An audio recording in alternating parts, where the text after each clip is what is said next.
You're welcome back to the AM Club right here on MX24. If you're just joining in, you made the right choice. You're a little late, but you're welcome. My name is Miriam Udwak-Mensah. We're moving straight to the plug. Today we have an interesting conversation to have. We always do. One will ask, hey, Mimi, interesting. But it is an interesting conversation because in the days of Archimedes, people thought that, listen, when it comes to mathematics, it is for the men. Because women are not excited about mathematics, but we're going to get into someone special who finds mathematics exciting, which I find it very, very, very, very, very, very interesting. We're going to find out all about this individual right after this. At Equity Health Insurance, the well-being of our members takes precedence. We recognize the unique healthcare need of individuals and families, which is why we are delighted to present our Ebusian Health Plan. This health plan is crafted to promote the enduring health and happiness of you and your loved ones. Our plans are meticulously tailored to offer comprehensive and competitive health insurance coverage for individuals and families, and of course smaller groups as well. Access to quality care is just a phone call away. Call us today on 0546 645465 or 0503 860381. Equity Health Insurance. We say always here for you. Are you passionate about interior design, but you don't know where to start? Or maybe you are an aspiring designer looking to elevate your skills? Look no further. Introducing Design Lab by Selom Dreammaker, powered by Accento Projects Limited. Now, our comprehensive training and coaching courses are designed to solve the biggest challenges faced by both budding interior designers and construction teams. Now, from mastering the latest design trends to understanding client needs and project management, we've got you covered. Whether you're a complete beginner or looking to refine your skills, or our courses offer something for everyone. So learn from industry experts, gain hands-on experience, and join a community of like-minded creatives. Register to reserve a slot for our January sessions and transform your passion into a thriving career. Our students have gone on to create stunning spaces and successful businesses. Ready to take the next step? Well, contact us today on 020-888-2722 or visit our office at East Legon at Jingano. Design Lab, where your design dreams comes to life. Shopping just got easier, better, and smarter. A to Z Department Store, your trusted go-to shopping destination in Ghana, is now live online. Yes, we are absolutely online. We've got digital experience, the same trusted in-store excellence from the comfort of your home. From fashion to lifestyle essentials, we have redefined shopping to suit your lifestyle. Simply visit www.online.azgroup.com, browse, click, and enjoy. That is www.onlinestore.azgroup.com. Enjoy seamless shopping anytime. A to Z Department Store, we say shopping redefined. Of course, your style matters to us, and so we've taken it online. So just browse through your through the page and grab that thing that you are super excited to buy this year. Treat yourself to something exciting, something nice. Okay, people, don't do that to yourself. Treat yourself to some nice stuff. Just jump to online, and remember that we have a 10% discount if you purchase any item on the website. 10% discount. What else would you want to ask for? And you can also pay via Visa, Momo, or any of the online transaction platforms or banking platforms. So please jump on there and thank me later. Well, joining us this morning, like I said earlier, a very, very long time ago, as a student, I wondered why and who decided that math was a thing to do to us. Because I felt like it was a punishment. Anytime my math teacher was not coming to school, I was an excited child. But later on in life, going to the university, I remember that, I didn't quite like math then. But right now, I want a nice GPA. So I have to do well. First of all, I went to my math teacher and I went to my math lecturer. I told him, sir, math, no, I struggle with it. So you just save B down for me, no matter what I do. Right, because I believe myself that no matter how simple the math is, it will not math for me. And he told me that it's just a mindset, Mimi. Once you tell yourself that it is part of my progress in life, so I have to take it seriously, it's going to be fine. I got a C though, but yeah, I didn't get the B that I begged him for. I begged him for it. I told him that you should just give me B for no reason. He just dashed me B. But I got a C, and he was very proud of me. He said, you got a C. That's good. It's not great, It's not satisfactory. because for someone who like didn't like Yeah. I can get a good 30% over 100 in maths. Like it's that bad, comfortably. But then I mean, it got better in the university, and then I realized that again, it's a mindset. But this individual, she has gone on to become world's most interesting mathematician. What makes her interesting? We're going to find out this morning. She's in passing of Angela Tabiri. Good morning. Good morning, Angela.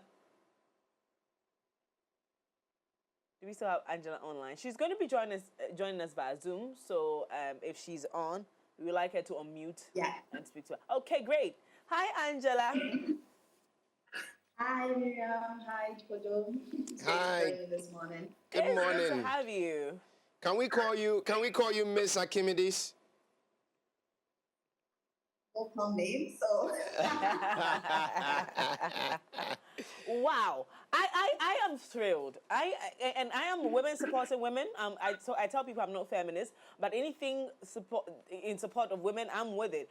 But when I saw your profile, I was like, what was she doing with her life, trying to like math? Who likes math? And I'm pretty sure you had people in your class like that. Tell me where the passion and the love for math started from you. Growing up, I was very good at maths. So in school, I was a top student, doing well in maths. I really enjoyed it, especially the problem solving. So I would find it interesting because we find maths all around us. But as a child, I didn't see it as something I could pursue because around us I didn't have a mathematician or someone with a PhD in maths. So I was just doing what I was good at until at a university, my third year, when I had my first female maths teacher, Dr. Mathematician. She passed. But for me, it was very profound to see a woman who had a PhD in mathematics. She was the head of the department, managing the affairs of the department. It made me realize that wow, a PhD in maths was something I could also become, and I could also pursue that career of being a lecturer. So I guess it was more of following my passion and finally finding something to confirm it. Oh, I love that you brought that story up. Thank you so much for sharing that with us, because I think a lot of women do not have a lot of examples of things that is in their minds to do. And so to find someone who inspires you and is the one leading a conversation just around you in your immediate circle is something to help motivate you. Now let's come back to some of the challenges you faced just loving math and pursuing math. Yeah, so like I said, as a young child, when I was going to senior high school, most people in my community, in my family, would go on to study science, maybe arts. But I'm a business-minded mathematician. That's another story this time. But we don't see, like you said, we don't see a lot of role models, right? So we don't aspire to, right? So so I think it's more of finding out that okay, this is something that I could make a difference with. Because I realized that, for instance, in Ghana, right, if you don't pass in your core maths, you can go on to do any course at the tertiary level, right? So I realized that with a very strong math foundation, you could go very far. And how could I make that difference?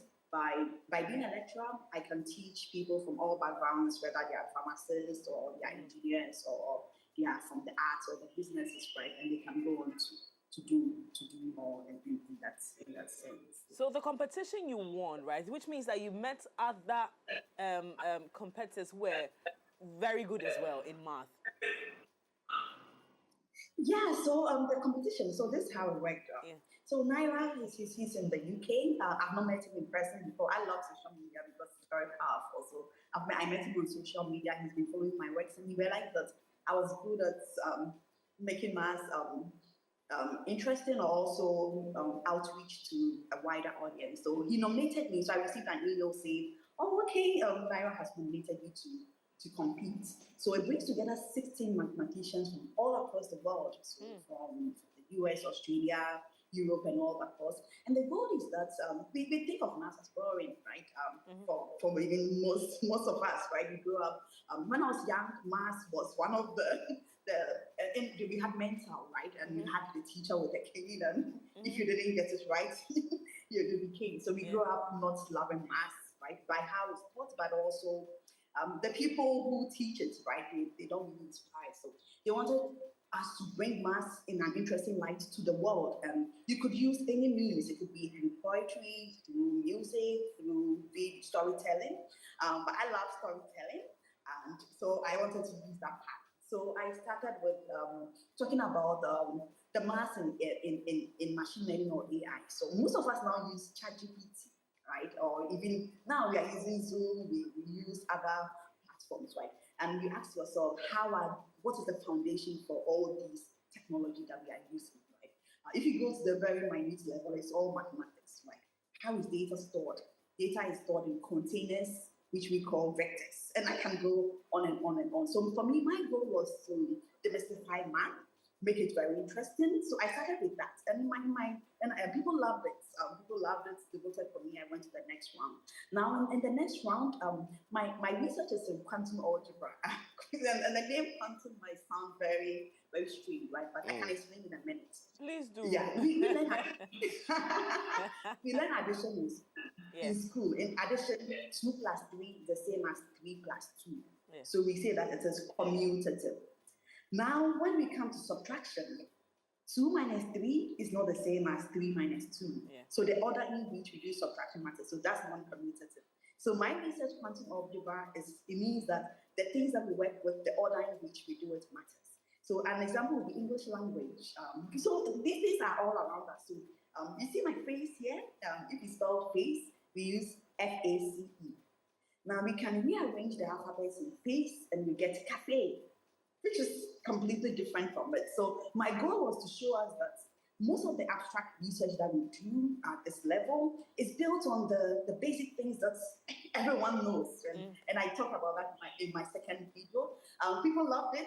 They voted. And in the semifinals, which was really tough because of course it was left with the best, right? Now in the semifinals, I wanted to bring it to Ghana. I love Ghana and I love Africa, and I wanted to talk about maths in everyday life. So in the morning, I love cocoa. I love my house of cocoa in the morning. Now, when you go to the house of cocoa seller, very often they sell in this cylindrical container. Right? So they have this metal pan. Now, imagine if you are teaching a young child about volume, and you talk about the fact that okay, if I want to, volume just means what? Volume of the cocoa means how much cocoa can fill that cylinder. Yeah. Now, if you look on top of the cylinder, it looks circle, right? On top of it is a circle.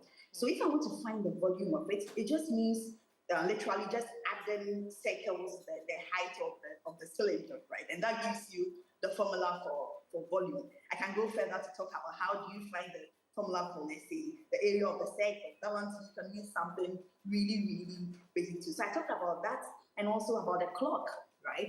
AM clock, you do the show from morning till a certain time, right? And when we look at the clock, we live in a 24-hour world, but our clocks are 12, right? Their max up to 12. So we split it from morning AM, then evening PM, right? So in the afternoon, if it's 1400, let's say GMT, we say it is 2 p.m. How did we arrive at that? We divided the 14 by 12, and the remainder of 2 is what we say is 2 p.m. And that's modular arithmetic. So that was what I talked about in my pitch. People loved it. They voted for me, and I made it to the finals. Now in the finals, I stepped on a lot of toes, right? All the big names in maths across the world. I picked them out. I was a woman from Africa, which was strange, right? Because who talks about Africa in the light of mathematics? So in the last round, I had to up my game, right? So I started with some props, talking about the number pi, right? So how do we get pi using practical examples? I talked about even if you want to, there's some maths in beauty, right? So if you look at a beautiful person's face or the body, it's in a particular ratio, which is called the Golden ratio, and a few other things. And for me, it was I was competing against Matt, who was in the US. We know the US have the numbers, right? They are very they have the numbers. Technology and for me, and it was more. Sorry. Oh, you're saying the US has the numbers, and I was adding that, and they have the technology and they have the support. Exactly, Yeah. exactly, right? So it was more of, okay, if we also have the brains they have, we should be able to compete at that level. So I pitched my idea, and there were challenges in the sense that this is the voting is done online. So even though my pitch was good, people wanted to vote, but anytime they went to the link, it told them they had voted before. And for me, I was getting a bit scared that day. I was a bit sad. I was wondering, will I even win this? And for me, what really helped was the fact that if you're a champion, you don't need to be a champion locally, right? People could vote for you wherever they were in the world they could vote. So if people in Ghana or other African countries were having challenges or anywhere in the world, others in certain places will be able to vote. So people voted. I remember the votings are usually from 7 a.m. in the morning to the 7 a.m. The next day. So at dawn, I was online, and you can see the results as it goes along. And I was just praying that God, we really need to win this and bring it home.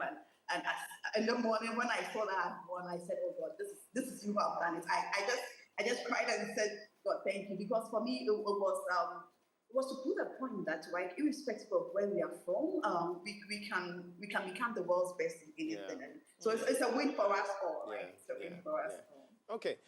Well, Angela, you did mention, dictation and everything that used to happen way back into time. And I believe the method in which we were introduced to has made it some way for, the millennials especially, shun away from maths because, yes, if you are asked, and the way they'll ask you 2 times 2 and you don't get it, you're caned for it. You get me?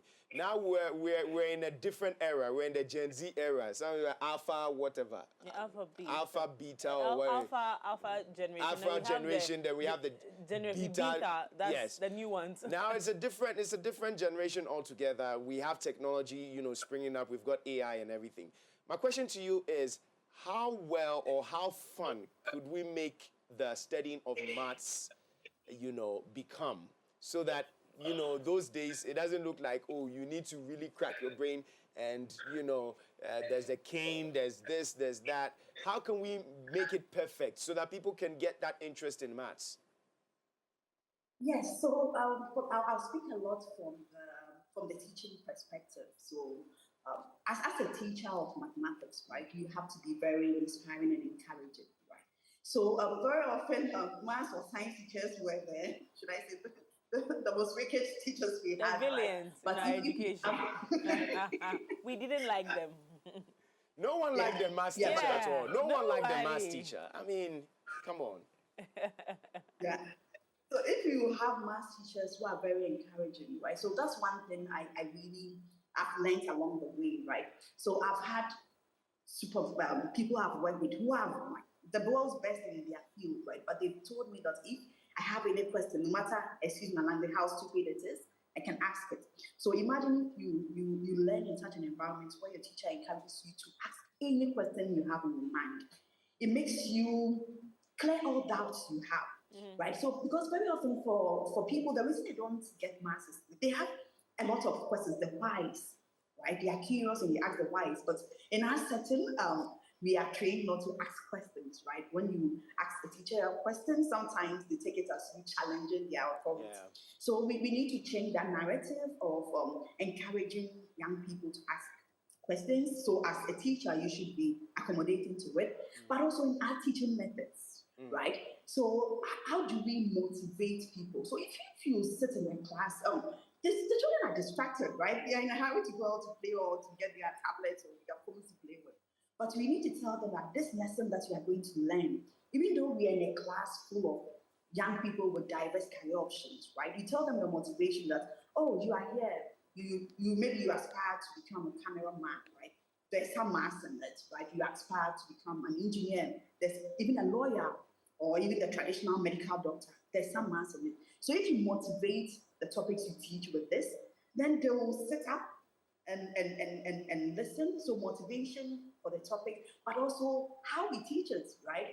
So I love using local things to explain things because a child who comes into class to learn about, for instance, speed, right, or motion, and we talk about trains and aeroplanes. Yeah, maybe the child has never even seen a train in real life or sat in an aeroplane. But if you talk about trotros are things that they could relate with, right? Yeah. And if you talk about, okay, if a trotro is driving at the speed and I'm trying to cross the road, how do I calculate to see that, okay, if this is the distance from where the trotro is to where I am, in this split seconds, the trotro will either be this distance away, so it's safe to cross or not. So I believe a lot in localizing the teaching of maths, using examples around us, because maths is all around us, irrespective of how the concept is. We can find real everyday examples to explain it. So I believe we can make a difference with this, and hopefully things will change. And that's something I love about what I do. So in my job, I work with teachers. So at AIMS, we have a master's program for high school teachers, not just from Ghana, but from across the world. And our goal is to teach them the foundations of mathematics, teach them modern ways of teaching it. So we teach them how to code, for instance, which will become a relevant skill in a few years' time. Imagine the teacher coming to class to teach you using pictures, using real-life examples. So that's something I'm really happy that I'm actively involved in, teaching teachers to be also change makers, so that that transformative process will multiply. I love that. All right. Thank you so much. That's so refreshing to hear and so refreshing to know. Now, if somebody wants to connect with you or they want to, be a part of your programs in one way or the other, how do we go about that, please? Yes, so I'm on social media at FemAfric Maths, FEMAFRIC FemAfric Maths on all social media platforms, or Angela Tabiri on X and all other platforms. I'm coming up with something very exciting, so follow me. I'll be putting some updates for all young people across who would want to learn maths in a very fun way. I should have been a student of math when you were a teacher, because I think I would have loved you. Our math teacher never used to smile. So please, one of the things you should teach them actively is to be smiling in class. They are not villains originally. Thank you so much, Angela, for joining us. We are so proud of you, and thank you for availing yourself for this season for young children to learn maths a fun way. We'll connect with you again, and maybe one day get on a project with you. God bless you so much. Thank you for joining us. Now, see you out there. Now, there's a way to learn math and learn it nicely. So please go follow her on social media and get all the updates. Jay? Yes, most definitely. Yeah, I don't know. My 2 + 2 × 4 - 6 + 100 divided by 2. Oh man, but I love those kids, man. When they are giving 2 + 2 - 4 - 6 100. What's it called? Oh my God! There's a name for it. Brilliant kids. Your friend is saying Gen Z. We have a Gen Z in the room. Teddy. Some math, your friend is something math. Guys, producers, get it for us. Is it you? You see math, because my son had, I think, class 5 was introduced to that thing. The way that he used to annoy me when they used to 100, 200, and they use their originally they're not using their finger, they're using their brain. And so it's going up and down. And so I'm like, yay. And it's a skill. You have to learn it. They're not born with it. Yeah. There's a special teacher that teaches that. People, this generation is blessed. Anywho, so we have we're going next. Yes. Today is all about triple plugs. Yes. Yeah, so we're plugging in to something next. We'll be right back.